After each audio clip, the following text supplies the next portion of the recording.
hari ini saya memberitakan firman Tuhan, menyampaikan firman Tuhan yang berjudul Hidup dalam Anugerah dan Beritakan Injil Kasih Karunia. Tahun 2026 adalah tahun kita memberitakan Injil Kasih Karunia. Tanggal 1 Januari yang lalu, kemarin saya sudah membagikan firman Tuhan. Oke, Bapak Ibu yang belum menulis harapan visi tahun 2026, saudara boleh tulis sekarang sambil saya khotbah, ya. Saudara menulisnya supaya nanti saudara selesai khotbah kita sudah langsung mendoakannya, ya Bapak Ibu. Nanti juga saudara yang belum memberikan persembahan sulung dan ingin memberikan persembahan sulung, ada amplop persembahan sulung, saudara bisa minta dengan Diki, ya. Minta Diki bisa memberikannya atau Matari, ya. Kalau saudara belum mendapatkan, dan saudara juga bisa berikan persembahan sulung saudara nanti setelah pada saat kita memberikan persembahan. Oke, baik Bapak Ibu. Sampai mana tadi? Ya, oke. Januari kemarin, tanggal 1 Januari kemarin, saya membagikan firman Tuhan tentang bagaimana memberitakan Injil Kasih Karunia yang terjadi. Tuhan memberitakan Injil Kasih Karunia dengan zodiak, bintang-bintang di langit, ya, dengan rasi-rasi bintang. Bahwa Injil Kasih Karunia itu, bahwa firman Tuhan itu sudah diberitakan dari langit. Ya, langit itu menceritakan kebaikan Tuhan. Ya, langit menceritakan perbuatan Tuhan. Langit menceritakan kemuliaan Tuhan. Makanya firman Tuhan berkata kepada Abraham bahwa keturunanmu akan menjadi seperti bintang di langit dan seperti pasir di laut. Artinya apa? Tuhan berbicara kepada kita melalui rasi-rasi bintang dan makna-makna zodiak-zodiak itu. Apa arti zodiak itu bagi kita? Dan semuanya bermakna sesuatu yang baik bagi kita. Berbicara tentang Yesus, semua zodiak itu, semua bintang itu berbicara tentang perbuatan Tuhan bagi kita. Amin, Bapak Ibu. Jadi seperti itu. Nah, hari ini saya mau membagikan tentang hidup dalam anugerah dan beritakan Injil Kasih Karunia. Alkitab yang ditulis ini, Bapak Ibu, ditulis oleh 40 penulis yang berbeda. Ya. Dan dalam rentang waktu yang lama. Rentang waktu antara satu penulis dengan satu penulis lainnya itu cukup lama. Dan mereka tidak ada kode-kodean. Tidak ada contek-contekan. Ya. Tidak ada saling mendengar dulu atau konfirmasi dulu. Kamu tulis apa, nanti saya tulis apa, tidak ada.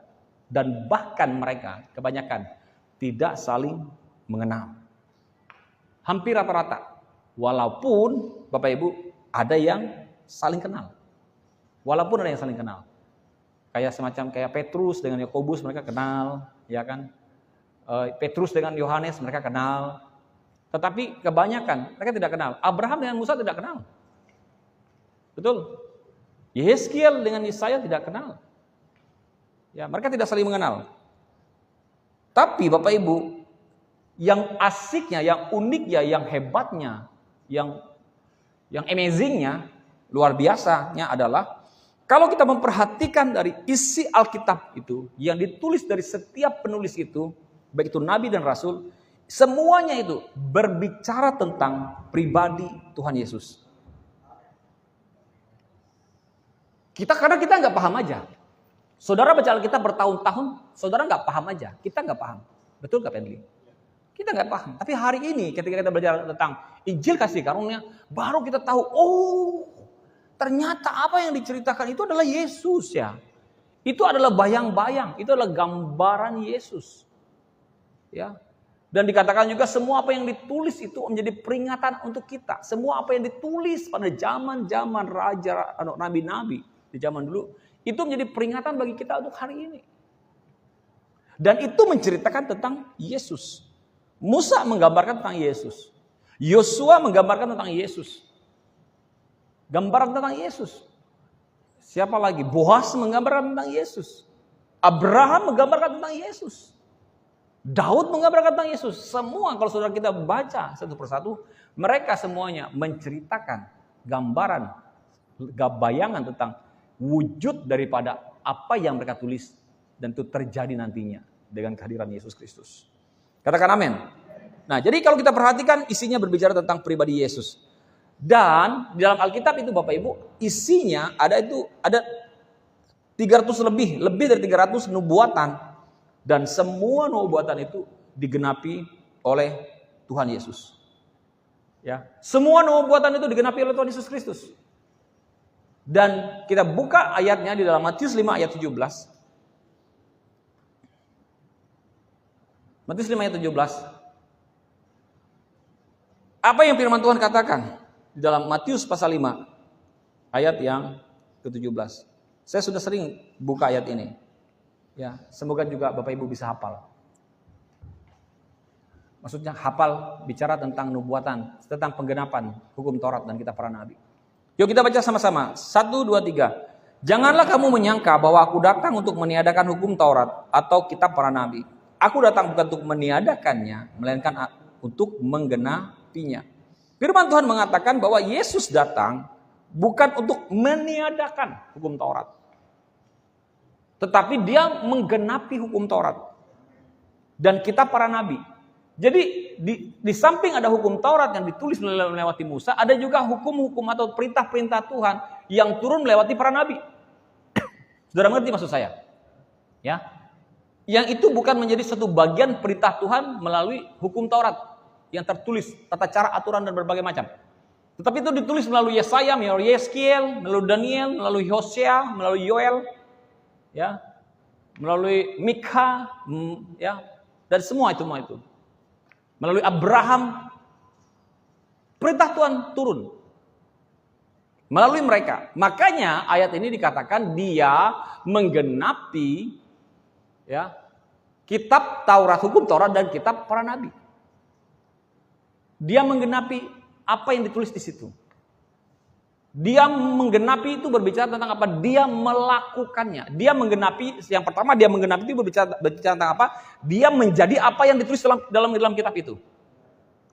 Misalnya ada di dalam kitab Taurat, hukum Taurat tentang ada korban, domba sembelihan. Ada burung merpati sebagai korban.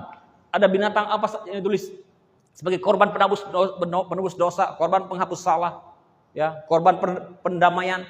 Dan dia menjadi itu. Itu menggenapi. Menggenapi yang berikutnya adalah dia menggenapi, artinya apa? Dia melakukannya bagi kita. Menjadi kita. Nah, saya mau jelaskan bagaimana maksudnya, ya. Silakan bisa buka kembali di ayat itu, Pur. Tetap di ayat. Ya. Janganlah kamu menyangka bahwa aku datang untuk meniadakan hukum Taurat atau kitab para nabi. Aku datang bukan untuk meniadakannya, melainkan untuk menggenapinya. Nah, saya mau jelaskan, saya dapat rema Bapak Ibu yang baru tentang bagaimana Yesus menggenapinya. Ya. Nah, jadi saudara tahu bahwa saudara ini manusia? Ya. Kita manusia, betul? Ya. Oke. Saya sudah sering sampaikan bahwa hukum Tuhan, perintah Tuhan itu adalah datangnya dari Tuhan. Betul? Hukum Tuhan, hukum Taurat, perintah Tuhan itu adalah datang dari Tuhan. Dan Tuhan itu adalah Tuhan yang kudus. Setuju? Yang di rumah setuju? Oh, setuju kata mereka. Iya kan? Oke. Setuju? Ya, itu datang dari Tuhan. Jikalau itu datang dari Tuhan, Tuhan itu kudus. Dan perintah-perintah yang diberikan itu adalah perintah yang kudus. Dan perintah yang diberikan itu, hukum yang diberikan itu adalah perintah atau hukum yang berasal dari Tuhan dan itu kudus. Kenapa itu kudus? Karena Tuhan yang membuat. Dan standarnya bukan standar manusia, tetapi standarnya Tuhan. Saudara mengerti maksud saya? Saudara mengerti maksud saya? Bahwa standar hukum itu adalah, perintah itu adalah kudus dan itu berasal dari Tuhan dan itu adalah standarnya Tuhan. Ya. Dan celakanya Bapak Ibu, yang disuruh melakukannya adalah manusia. Saudara manusia? Ya, betul. Dan bukan cuma hanya manusia, tetapi manusia ada statusnya lagi, manusia yang berdosa. Katakan amin. Amin? Ya, saya pikir Dutari mau matikan AC-nya, matikan juga enggak apa-apa. Ya. Ya. Jadi Bapak Ibu Saudara sekalian, yang disuruh melakukan hukum ini adalah manusia yang berdosa. Nah, saya sekarang kalau memberitakan Injil, saya pakai cara ini. Saya cerita bahwa hukum Tuhan itu kudus, hukum Tuhan itu benar, suci dari Tuhan, dan Yang disuruh melakukannya adalah manusia yang berdosa. Jadi Bapak Ibu, saya kira agama manapun kalau mereka mempercayai perintah yang diberikan itu berasal dari Tuhan, maka perintah itu, semua perintah itu adalah perintah yang kudus dari Tuhan. Dan disuruhnya yang suruh melakukan adalah manusia yang berdosa. Dan kabar buruknya adalah pasti tidak ada manusia yang bisa melakukannya. Dan syaratnya adalah, jikalau firman Tuhan juga mengatakan, jikalau engkau bersalah satu saja dari semua hukum itu, maka engkau akan bersalah untuk semuanya. Karena harus komplit. Kenapa harus komplit? Karena harus kudus. Kudus itu artinya apa? Tidak ada cacat. Tidak ada sedikit pun noda. Bersih. Kudus. Bahkan dalam dunia ini tidak ada pun satu yang bersih. Ya kan? Ada saja. Ya, bersih-bersihnya kayak kertas itu, bersih kayak yang nggak ada tulisan, ada debu di situ.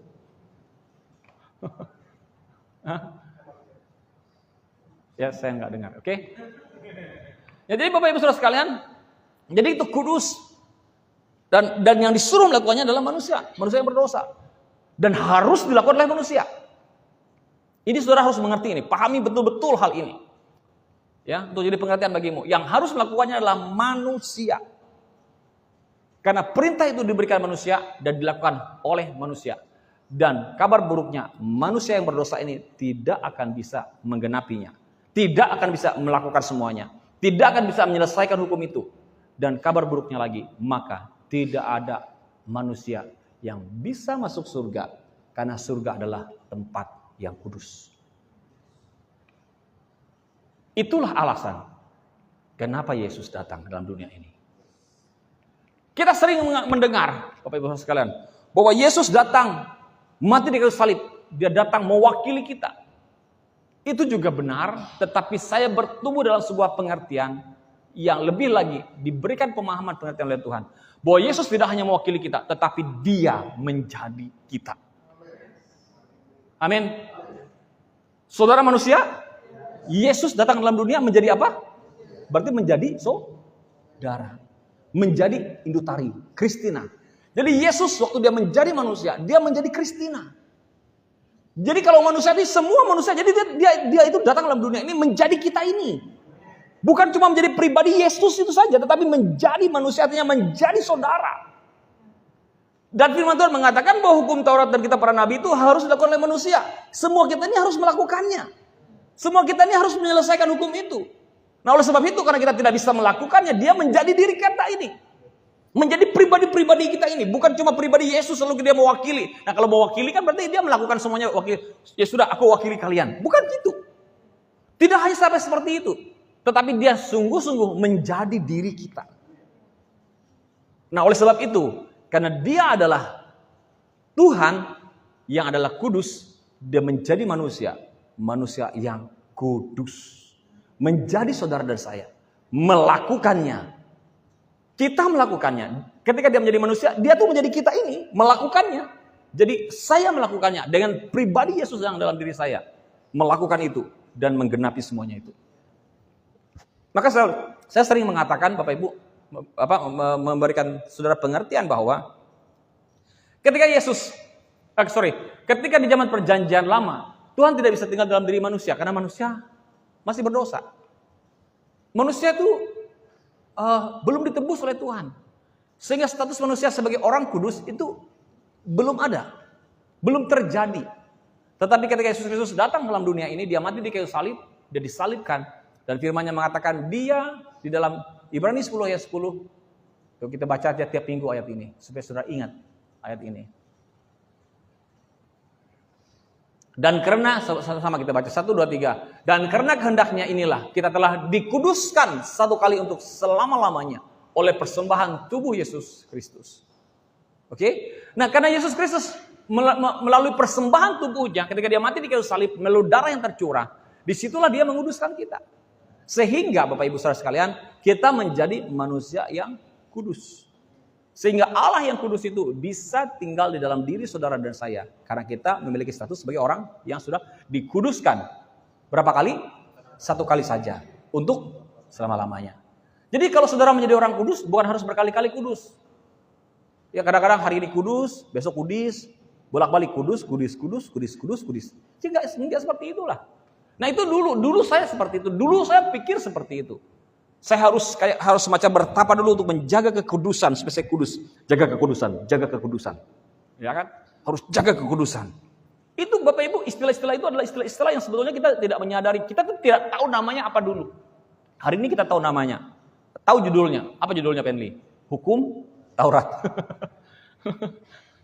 Kita berusaha menjadi orang kudus, menjaga kekudusan kita dengan usaha upaya kita. Ternyata kita terjebak dalam satu istilah atau dalam satu bahasa yang kita mengerti hari ini, itu adalah cara-cara hukum Taurat. Ternyata kekudusan yang kita terima adalah kekudusan yang dikerjakan oleh Yesus Kristus. Dan firman Tuhan mengatakan satu kali untuk selama-lamanya. Oleh persembahan tubuh Yesus Kristus. Jadi berbahagialah engkau karena engkau, dan berbahagialah kita karena kita sekarang sudah menjadi orang kudus yang dikuduskan Tuhan. Amin. Luar biasa. Jadi Yesus datang Bapak Ibu bukan untuk menghapus hukum Taurat, tetapi untuk menggenapinya. Dan dia menjadi saudara dan saya, menyelesaikan hukum itu. Sehingga hukum yang tadinya, yang susah kita lakukan, bisa kita lakukan. Karena ada pribadi Yesus yang tinggal diam dalam diri kita, menggenapi hukum itu, menyelesaikan hukum itu, menjadi kita, dan sehingga kita menjadi umatnya yang dikuduskan. Nah, bagaimana dia menggenapinya? Kita bisa belajar dari mana Tuhan Yesus menggenapi. Dalam Kejadian pasal 3 ayat 15, firman Tuhan mengatakan, aku akan mengadakan permusuhan antara engkau dan perempuan ini, antara keturunanmu dan keturunannya. Keturunannya akan menermukan kepalamu, dan engkau akan meremukkan tumitnya. Ini nubuatan yang pertama yang digenapi oleh Yesus Kristus. Yang digenapi.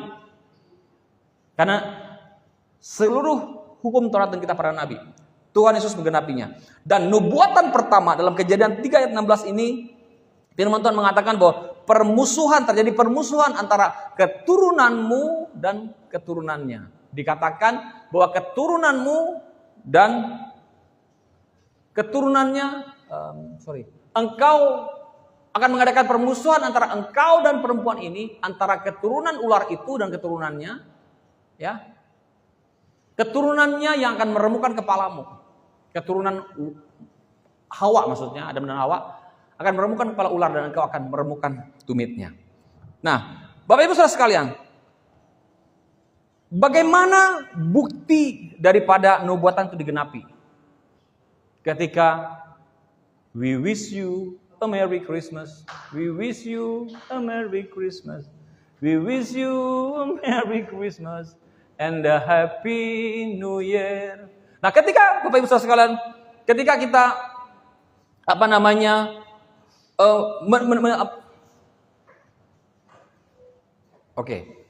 ya. Nah, ketika Yesus Kristus lahir Bapak Ibu Saudara sekalian, dan disitulah nubuatan itu digenapi oleh Yesus Kristus. Nubuatan yang pertama bahwa keturunan perempuan itu akan meremukkan kepala dari ular itu. Oke? Nah, kemudian Bapak Ibu, Allah memakaikan kulit binatang kepada Adam dan Hawa. Itu juga penggenapan nubuatan. Penggenapan yang terjadi ketika Allah memakaikan pakaian dari kulit hewan, dari kulit binatang yang disembelih sebelumnya, di mana darah tercurah, dan kemudian kulit yang penuh dengan darah itu dipakaikan pada Adam dan Hawa. Itu gambaran tentang Yesus, dan itu digenapi melalui pengorbanan Yesus. Amin. Nah, dan itu juga digenapi oleh Yesus Kristus. Kemudian yang berikutnya Ishak. Kalau saudara baca Abraham dan Ishak, ketika Tuhan menyuruh Abraham untuk mempersembahkan Ishak di Gunung Moria, di Bukit Moria. Abraham menyuruh Ishak untuk mengangkat kayu bakar itu di pundaknya, ya di belakangnya, dan dia menaik ke Gunung Moria itu. Itu juga adalah gambaran Yesus, di mana Yesus memikul salib, kayu salib, perjalanan Via Dolorosa dari tempat Pontius Pilatus sampai dia naik ke Bukit Moria. Dia memikul salib itu. Dan itu adalah juga gambaran daripada Yesus. Dan Yesus telah menggenapinya. Jadi semuanya itu, semua nubuatan berbicara tentang kasih karunia. Semua nubuatan berbicara tentang grace, tentang anugerah Tuhan. Ketika kita di waktu Desember kemarin saya juga bagikan tentang kasih karunia. Kasih karunia itu bukanlah pengajaran. Tapi kasih karunia itu adalah, kasih karunia bukanlah doktrin. Kasih karunia bukanlah pengajaran. Tapi kasih karunia itu adalah pribadi Yesus itu. Jadi ketika saya mengatakan kasih karunia, grace, itu adalah Yesus. Berarti itu adalah Yesus. Jadi semua nubuatan berbicara tentang Yesus, Bapak Ibu. Agama menuntut perubahan hidup dulu, lalu Tuhan datang. Tetapi kasih karunia, ya, kemurahan, kebaikan Tuhan, ya, terjadi ketika kalau maksud saya, kalau agama menuntut orang berubah dulu hidupnya, lalu Tuhan datang. Tetapi kasih karunia, ya, kemurahan kebaikan Tuhan dulu terjadi, baru pertobatan datang. Baru pertobatan terjadi. Jadi kalau kita berbicara tentang agama, itu pasti menuntut kamu harus berubah. Kamu harus jaga kudusan. Kamu harus bla bla bla supaya kamu diberkati, supaya kamu menjadi benar, supaya Allah berkenan kepada hidupmu. Nah, itu hukum Taurat, itu agama. Tetapi kasih karunia berbicara sebaliknya, Bapak Ibu. Kasih karunia berbicara tentang bahwa Tuhan sudah baik sama kamu. Engkau mengalami kasih karunia Tuhan. Engkau mengalami kemurahan Tuhan. Ya. Engkau mengalami kemurahan Tuhan. Engkau mengalami kebaikan Tuhan. Dan Tuhan datang dulu, Bapak Ibu. Datang dulu dalam kehidupanmu. Tuhan menghampiri engkau. Dia memberikan kasih karunia-Nya kepadamu. Setelah dia datang kepada saudara, apa yang terjadi? Baru pertobatan terjadi. Baru kita bisa memberi lebih, baru kita memberi segala sesuatunya. Karena kita sudah mengalami Tuhan. Hal yang paling gampang menjadi contoh bagi kita adalah cerita tentang Sakeus. Coba saudara perhatikan, ketika Tuhan datang pada Sakeus, Tuhan tidak tanya atau tidak suruh Sakeus untuk, Sakeus, kamu bertobat ya. Kamu sudah mengambil banyak harta milik orang. Kamu memungut cukai. Lalu kamu bagi-bagikan dia kepada orang. Tuhan Yesus nggak ngomong seperti itu pada Sakeus. Betul? Saudara ingat cerita Sakeus?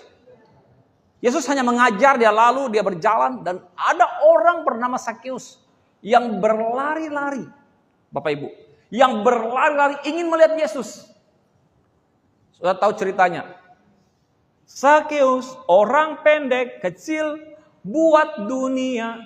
Saya pikir dulu waktu kecil tuh artinya apa? Dia kecil membuat dunia, membuat dunia ini. Maksudnya kecil untuk dunia gitu kan. Kecil buat dunia. Saudara mengerti maksud kalimat itu? Ya kan? Ia memanjat pohon ara, ingin melihat Yesus.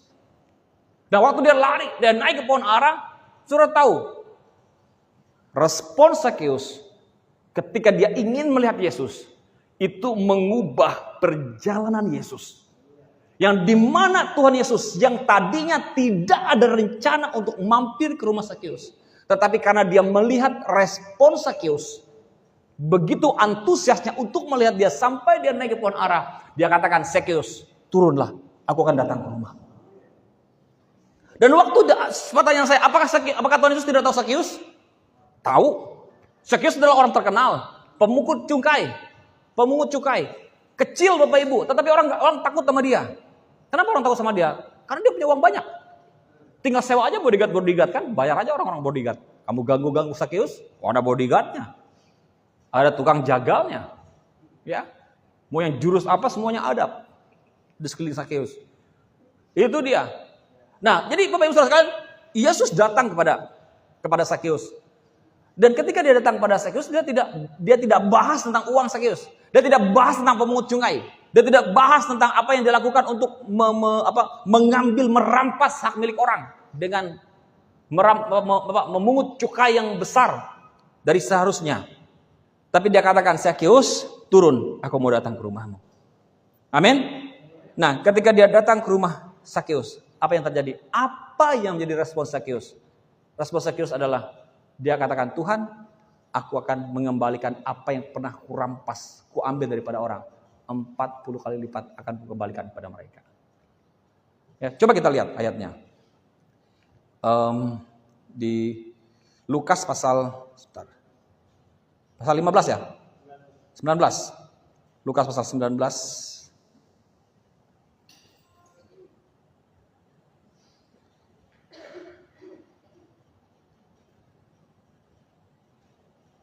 Dia katakan, ayat 5, ketika Yesus sampai ke tempat itu, ia melihat ke atas dan berkata, Sakeus, segeralah turun, sebab hari ini aku harus menumpang di rumahmu.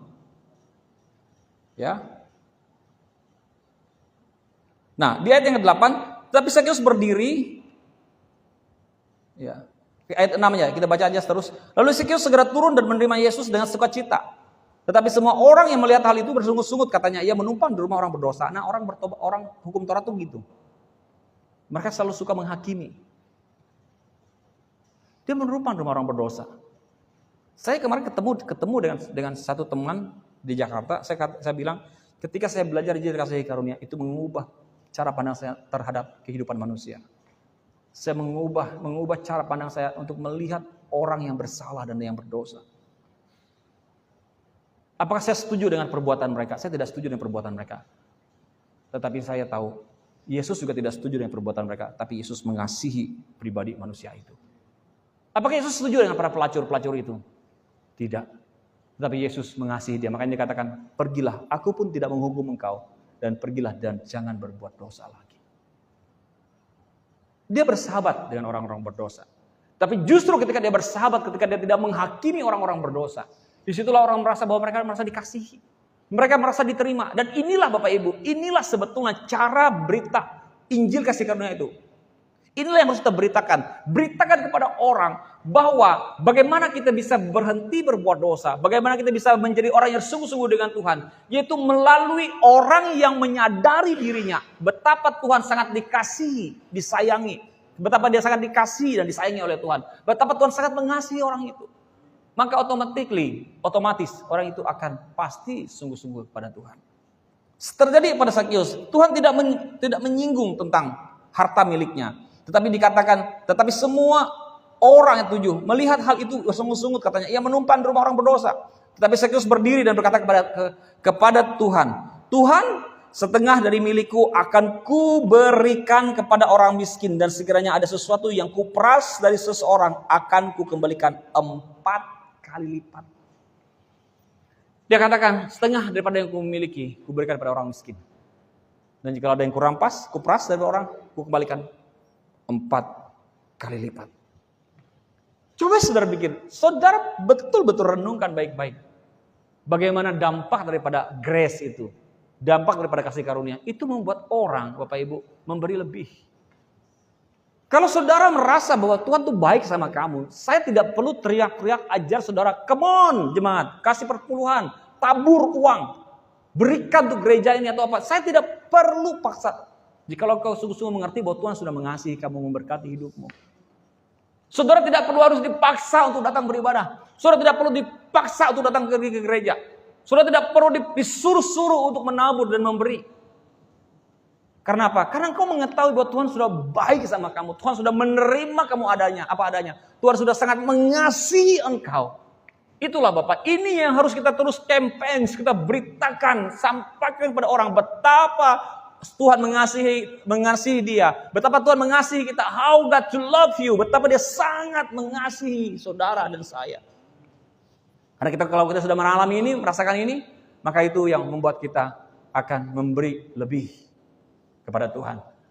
Kenapa saya bisa lakukan itu sewaktu zaman saya kuliah? Saudara bisa yang berteman dengan saya di Facebook. Kalau saudara belum baca Facebook saya, baca. Habis ini sudah pulang, baca. Postingan terakhir saya, foto saya bersama dengan gembala saya itu.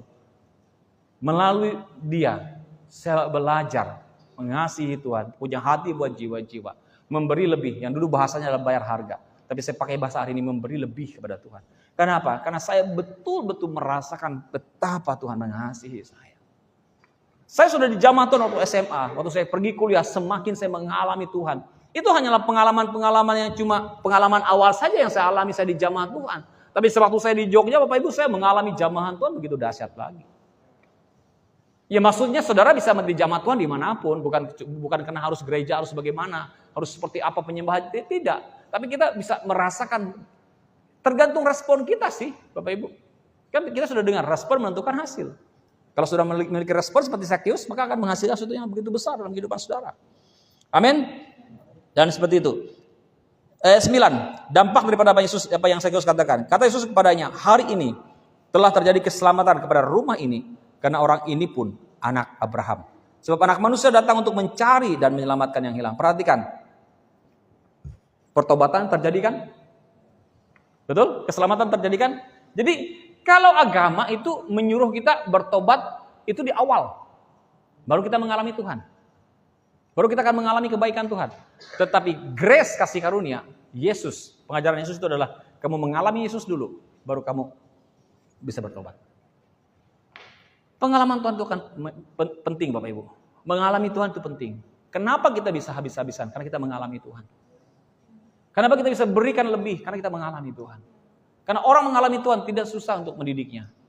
Kalau kita mengalami Tuhan, kalau kita sungguh-sungguh kepada Tuhan, makanya saya bilang, karena saya mengalami Tuhan, saya tidak menjadi orang yang tidak mudah sakit hati. Apakah saya tidak pernah sakit hati? Pernah. Suatu saya waktu di Jogja, saya pernah sakit hati? Pernah. Dengan pemimpin? Pernah. Tapi tidak membuat saya untuk harus pergi meninggalkan gereja, pindah ke gereja lain, pahit dan benci seumur hidup dengan dia. Enggak. Ya manusiawi di saat itu. Dan akhirnya saya berdamai dan selesaikan itu, dan saya datang dan katakan, Kak, saya kepahitan sama kakak karena begini-begini. Kadang-kadang kita tuh pahit sama orang, dan orang yang membuat kita pahit itu dia nggak tahu kalau orang itu bikin kita pahit. Betul nggak? Sering-kali seperti itu kan? Nah itu kan rugi. Saya bersikap, bertingkah, berbicara, bla bla bla bla bla, ternyata saudara kepahitan. Saya nggak tahu saudara kepahitan loh. Iya kan? Dan akhirnya tiba-tiba saudara jadi nggak ke gereja, nggak datang ke gereja lagi, nggak mau pelayanan lagi, bla bla. Iya kan? Kan saudara rugi. Saya nggak rugi. Saya nggak tahu sikap saya bahwa saya itu membuat kepahitan. Saya pikir ya biasa-biasa saja. Misalnya saya tegur biasa saja. Ya kan? Tapi ternyata pahit, dan orang yang pahit itu akhirnya rugi. Dia kehilangan momen, kehilangan waktu di mana seharusnya dia menerima Tuhan, tetapi dia kehilangan momen itu. Dan itu yang saya alami, bahwa saya tidak mudah pahit. Saya pernah kepahitan, tapi saya selesaikan itu dalam hati saya. Dan saya tahu bahwa Tuhan sedang memproses saya. Amin. Nah seperti itu. Dan kemudian kita bicara juga tentang Petrus. Petrus malam-malaman cari ikan, dan dia tidak dapat ikan. Betul? Tetapi saudara perhatikan Bapak Ibu, Tuhan datang kepada Petrus. Setelah Tuhan datang kepada Petrus, apa yang terjadi? Baru Petrus bertobat. Setelah Tuhan membuat mukjizat, setelah pengalaman akan Tuhan terjadi, apa pengalaman yang terjadi pada Petrus? Mereka disuruh Tuhan menebarkan jalan dan mereka dapat ikan. Setelah mereka dapat ikan, apa yang terjadi? Petrus sujud, Tuhan, aku tidak layak untukmu. Bertobat dia. Oke? Nah, itu. Kemudian orang gila di Gerasa. Yesus bikin KKR yang habis-habisan, KKR besar, akbar. Ya. Dan setelah selesai KKR, dia katakan kepada murid, ayo kita bertolak ke seberang. Nah, ternyata mereka pikir, Bapak Ibu, mereka berpikir bahwa bertolak ke seberang itu mungkin akan ada KKR yang lebih besar lagi. Akan ada KKR yang lebih dahsyat lagi, lebih hebat lagi. Ternyata Bapak Ibu, bukan KKR. Ternyata Yesus spesial hanya datang untuk orang gila yang di Gerasa, yang di Gadara. Hanya datang untuk orang gila itu saja. Betul? Dan fenomenal kan terjadi. Apa yang terjadi pada saat itu? Legion, nama setan yang dalam diri orang gila itu. Dan seluruh legion itu disuruh pergi kepada mana? Kepada babi. Jadi Bapak Ibu, orang-orang Kristen banyak mengatakan, ya kan, para pendeta mengatakan, ya kan, setan itu kita makan, karena setan itu ada dalam babi. Jadi setan itu takut sama kita. Karena apa? Karena setan itu kita makan. Ya kan, setannya kan masuk ke dalam babi, babinya kita makan. Bukan berarti setannya masuk dalam diri kita makan mereka, kita lumat mereka habis. Itu hanya bercanda, tidak seperti itu Bapak Ibu. Itu hanya cuma lucu-lucu saja, ya. Tidak seperti itu. Setan udah kalah. Ya. Nah jadi sudah perhatikan, orang gila itu dilayani Tuhan, dia lepas dari legion, dan Tuhan mengatakan jangan, ya kamu pergi dan jangan kasih tahu orang. Tapi dia nggak tahan, dia kasih tahu semua orang bahwa dia sudah lepas, dia sudah sembuh. Nah kemudian Bapak Ibu, dan itulah yang disebut dengan kasih karunia. Jadi kebaikan Allah mengalir lebih dulu, baru kita mengalami perubahan hidup. Itu grace, that is grace. Kebaikan Allah kita alami dulu, baru kita mengalami perubahan hidup. Galatia 5 ayat 4, kita baca. Ayo. Galatia 5 ayat 4, sama-sama kita baca. Terjemahan TB dan IMB-nya. Kamu lepas dari Kristus. 1, 2, 3. Kamu lepas dari Kristus, jikalau kamu mengharapkan kebenaran oleh hukum Taurat, kamu hidup di luar kasih karunia. Jadi Bapak Ibu, kalau kita selalu hidup dalam hukum Taurat, mengandalkan hukum Taurat, berjalan dalam hukum Taurat. Nah makanya begini Bapak Ibu. Masalahnya begini, banyak orang Kristen tidak tahu apa yang dilakukannya dalam rutinitas kehidupannya sebagai orang Kristen dan menjalankan rutinitas kehidupan keagamannya sebagai orang Kristen, sebenarnya banyak sekali melakukan hukum Taurat. Nah ini yang perlu kita campaign, lalu sampaikan, beritakan, kampanyekan kepada mereka, kepada orang-orang untuk kasih tahu bahwa ini nih hukum Taurat tuh kayak gini nih. Makanya firman Tuhan mengatakan, jikalau kamu mengharapkan kebenaran oleh karena hukum Taurat, oleh karena usaha upayamu untuk dibenarkan, maka firman Tuhan mengatakan kamu hidup di luar kasih karunia. Iya dong, di luar kasih karunia dong, karena kamu kan hukum Taurat. Kasih karunia itu kan only by grace, hanya karena kebaikan Tuhan saja. Bukan karena apa sesuatu yang kita usahakan dan upayakan, itu kasih karunia. Betul kan? Nah, dalam terjemahan TB-nya keren juga. Sorry, IMB, terjemahan IMB-nya. Keren juga mengatakan seperti ini. Sama-sama kita baca, 1, 2, 3. Kristus menjadi tidak berpengaruh kepadamu, karena kamu berusaha untuk dibenarkan melalui hukum Taurat. Kamu hidup di luar anugerah. Jadi kalau kamu setiap hari hidup didasarkan oleh karena saya harus lakukan A, B, supaya saya dibenarkan.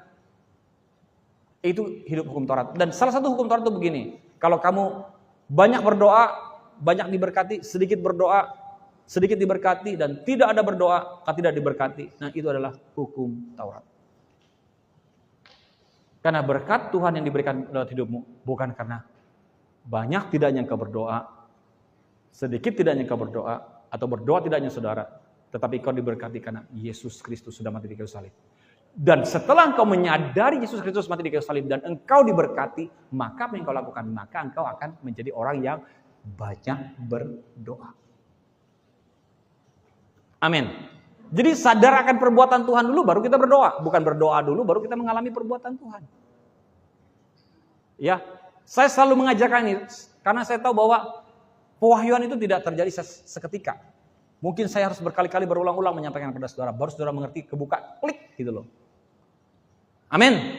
Amin. Jadi karena kita sudah diberkati, kita juga diberkati bukan karena kita taat kepada Tuhan. Kita diberkati karena Tuhan yang taat, mati di kayu salib untuk kita. Karena dia sudah taat buat kita, maka kita menjadi orang yang taat karena kita meresponi ketaatan Tuhan kepada kita. Amin. Jadi apa yang kita lakukan Bapak Ibu? Beritakan Injil kasih karunia kepada orang yang belum percaya Yesus. Tahun ini, tahun memberitakan Injil kasih karunia. Dan yang kedua, beritakan Injil kasih karunia kepada orang yang masih hidup di dalam 2 perjanjian. Yang paling gampang, paling mudahnya adalah beritakan kasih karunia kepada orang yang hidup dalam 2 perjanjian. Tapi enggak mudah juga Bapak Ibu. Kadang-kadang saya juga ditentang, banyak sekali yang menentang saudara. Ya kan? Ya begitulah, saudara sudah dengar cerita saya. Ya. Nah jadi hukum Taurat itu Bapak Ibu merangsang orang berbuat dosa. Coba kita baca ayatnya di Roma 7 ayat 5. Ya. Jadi kalau orang terus hidup dalam hukum Taurat, itu akan justru orang akan dirangsang berbuat dosa. Sebab waktu kita masih hidup di dalam daging, hawa nafsu dosa yang dirangsang oleh hukum Taurat bekerja dalam anggota-anggota tubuh kita agar kita berbuah bagi maut. Perhatikan. Hawa nafsu dosa yang dirangsang oleh hukum Taurat bekerja dalam anggota-anggota tubuh kita. Artinya apa? Dosa itu terjadi karena dirangsang oleh hukum Taurat. Saya mengajak saudara untuk jangan lagi hidup dalam sadar akan dosa. Dan keluarkan dirimu dari pengaruh standar hukum Taurat. Makanya saya mengajak saudara untuk keluar dari pengertian untuk usahakan, upayakan untuk mendapatkan. Tetapi engkau sudah mendapatkan, sadari bahwa engkau sudah mendapatkan, baru engkau mengupayakan. Melakukan, maksud saya. Amin. Nah jadi seperti itu. Nah kalau kita lihat Bapak Ibu sekalian dalam Markus 10 ayat 29 sampai 30. Ya. Jadi keluarlah dari hukum Taurat. Karena firman Tuhan mengatakan hukum Taurat sudah digenapi Yesus. Amin. Sudah diselesaikan Yesus. Jadi jangan biarkan hukum Taurat menguasai hidupmu. Jangan membiarkan hukum Taurat berkuasa dalam kehidupanmu. Dan di dalam Roma pasal 6 mengatakan juga bahwa dosa itu sudah tidak ada lagi. Dosa tidak lagi berkuasa dalam kehidupan saudara dan saya. Markus 10 ayat 29 sampai 30. Sudah? Jawab Yesus, aku berkata kepadamu sesungguhnya setiap orang yang karena aku dan karena Injil meninggalkan rumahnya, saudaranya laki-laki atau saudaranya perempuan, ibunya atau bapaknya, anak-anaknya atau ladangnya. Oke, lanjut. 30. Orang itu sekarang pada masa kini juga akan menerima kembali 100 kali lipat. Rumah saudara laki-laki, saudara perempuan, ibu, anak, dan ladang sekalipun disertai berbagai penganiayaan. Dan pada zaman yang akan datang, ia akan menerima hidup yang kekal. Ada janji, ada menerima hidup yang kekal. Akan ada janji bahwa dia akan menerima 100 kali lipat. Ketika kita apa? Ketika kita memberi lebih. Ayat 29. Bapak Ibu, ayat 29 ini saya dulu berpikir, ya. Markus 10 ayat yang ke-29 ini. Saya dulu dapatkan pengertian rema saya sebut dengan apa? Membayar harga. Ya kan? Dikatakan aku berkata kepadamu sesungguhnya setiap orang yang karena aku dan karena Injil meninggalkan rumahnya. Jadi seperti membayar harganya gitu. Dan hari ini saya bertumbuh dalam berprogres dalam pengertian akan firman Tuhan. Saya tidak lagi sebut dengan bahasa membayar harganya, tapi saya sebut dengan bahasa apa? Memberi lebih. Karena untuk apa kita, bukan untuk apa, tapi sebetulnya konteks untuk membayar harga itu sudah tidak relevan lagi, tidak tepat lagi. Karena apa? Karena Yesus sudah membayar harganya. Harga apa yang harus kita bayar? Kasih karunia itu adalah pemberian Allah. Dalam Efesus 2 ayat 8. Itu adalah hadiah, gift. Dan jikalau diberikan hadiah, jangan lagi taruh harga ke dalam hadiah itu. Amin. Ini hadiah, jangan kamu taruh harganya. Itu free. Jangan taruh harga. Jadi kalau Tuhan kasih kepadamu hadiah, jangan kau bayar harganya. Karena harganya sudah dibayar oleh Yesus. Jadi bagaimana caranya memperlakukan hadiah itu? Nikmati. Nikmati kasih karunia Tuhan. Berkat itu adalah hadiah. Nikmati hadiah itu. Bersyukur. Bagaimana cara menikmati berkat Tuhan? Bersyukur. Pergi beribadah. Sungguh-sungguh berdoa. Cari Tuhan. Pergi ke gereja. Datang pondok Daud. Datang ibadah-ibadah yang difasilitasi dalam gereja ini. Yang disediakan dalam gereja ini. Ya, beri dirimu untuk menabur dan memberi. Ya kan? Beri hidupmu untuk sungguh-sungguh kepada Tuhan. Itu caranya Bapak Ibu, untuk memberi lebih kepada Tuhan. Kenapa? Karena kita sudah mendapatkan hadiah dari Tuhan. Hadiah sudah diberikan. Kamu hadiahnya apa? Saudara tahu bahwa hadiah itu keselamatan. Ketika kita berbicara tentang keselamatan, zozo artinya apa? Itu komplit, lengkap. Di dalam zozo itu, dalam keselamatan itu lengkap, completely di dalamnya. Diberkati, berkemenangan, hidup sehat, panjang umur, everything, semuanya, segala sesuatu ada di dalam keselamatan itu. Nah, oleh sebab itu ketika engkau sudah diberikan hadiah keselamatan itu yang mencakup semuanya, apa yang harus saudara lakukan? Nikmati. Bukan berusaha mengupayakan untuk mendapatkan sesuatu darinya. Berjuang keras untuk mendapatkan itu lagi, enggak perlu karena sudah diberikan kepadamu. Makanya saya katakan kepada Bapak Ibu Saudara sekalian bahwa ketika para rasul melanjutkan tentang pengajaran Yesus, mereka tidak pernah menulis tentang kita harus membayar harga dan memikul salibnya. Yang mereka tulis tentang apa? Memberi lebih dan menikmati kasih karunia Tuhan. Katakan amin. Amin. Jadi firman Tuhan mengatakan, jikalau engkau meninggalkan rumahmu, saudaramu laki-laki, saudaramu perempuan, ibumu, bapakmu atau anakmu atau ladangmu, itu bukan bicara tentang bayar harga. Saudara, maksud saya bukan berbicara tentang konteks membayar harga, tapi berbicara tentang konteksnya kita memberi lebih kepada Tuhan. Oleh karena apa? Oleh karena Injil, oleh karena Yesus dan karena Injil, maka engkau memberi lebih. Amin. Tuhan Yesus memberkati.